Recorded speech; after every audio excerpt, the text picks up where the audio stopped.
just the idea of working with Jimmy Cagney was, to me, a realization of one of one of the many dreams I had about things that I would love to accomplish in this business.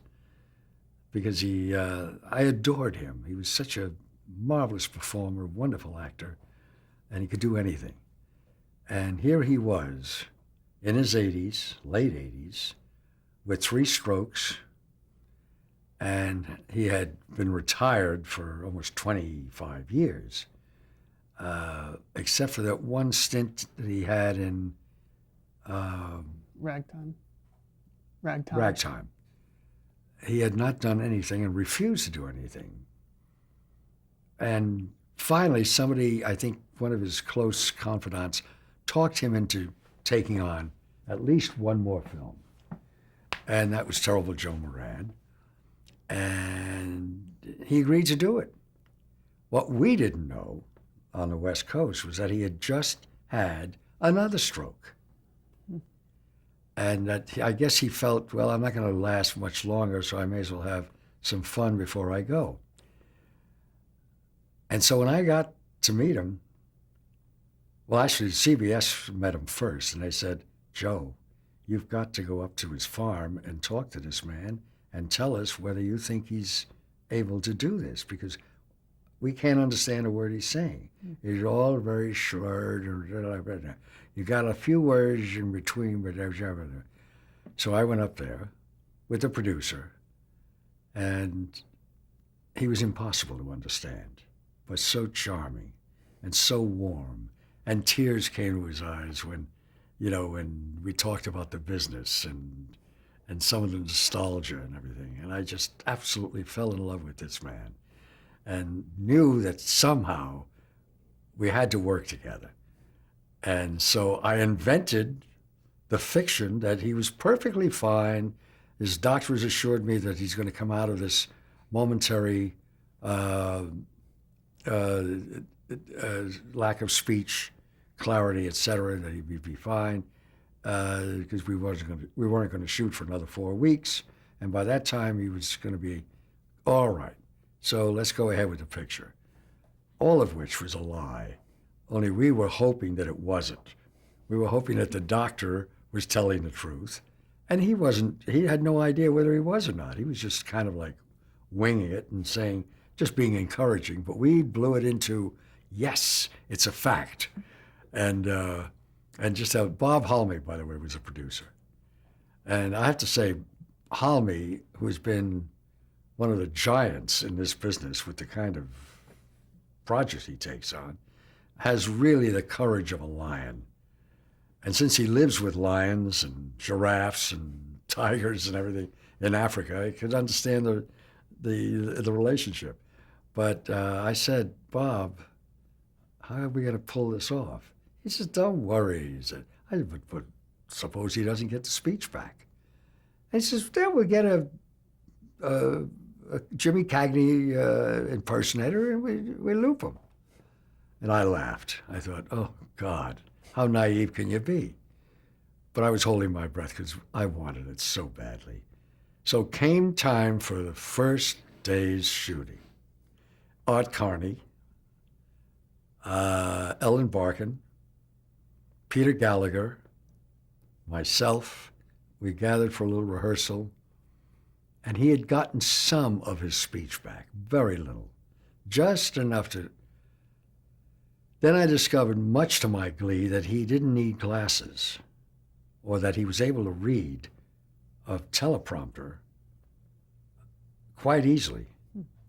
So I thought, aha, we'll put a teleprompter on both sides, wherever the actors that he's talking to is, and he can do it that. Well, that was Band-Aid number 1. It worked. But still, when they saw the dailies, CBS said, hey, we can't, and don't worry, we have ways of fixing that. We know, because he's coming out of it. The doctors assure us that he's coming, and he'll be able to re-loop himself, and it'll all be fine. So we went on this fiction for 4 weeks of shooting, and he never got any better. He was always a little bit, but his professionalism, his dedication was so heartwarming, and everybody adored him and wanted to make sure that he would get through the day as well as get through the picture. We were all pulling for him. And I mean, he'd do it. Normally you would say, oh, this is a Hollywood legend who's is being pampered. Because what he insisted on, we put him up at the Carlisle at his request, and we chose an apartment near the Carlisle, half a block, in which most of the shooting was going to take place. In the scenes, it was his living quarters. So he was a half a block away from work, so that we could wheel him in. He was in a wheelchair most of the time, and or if he could walk, he walked down very easily. Well, he insisted on a limousine. The limo would pick him up, go 3 blocks out of the way, turn, go to Fifth Avenue, and come back up to the apartment, which is only a half a block away from the Carlisle, so that Mr. Cagney can go to work. And we were all delighted to do it, delighted to maintain that wonderful magic that comes with the fantasy of being a working actor, which is what he was. He came alive. A man that was half dead when I met him was so alive because he was on a set. He had makeup people fussing over him. He had a limousine driving him to work. He'd get out of the limousine, and he spared himself the indignity of being wheeled to work.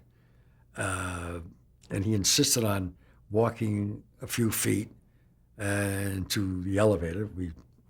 Luckily, we chose a place with an elevator, and he was ready to work. And he read the teleprompter.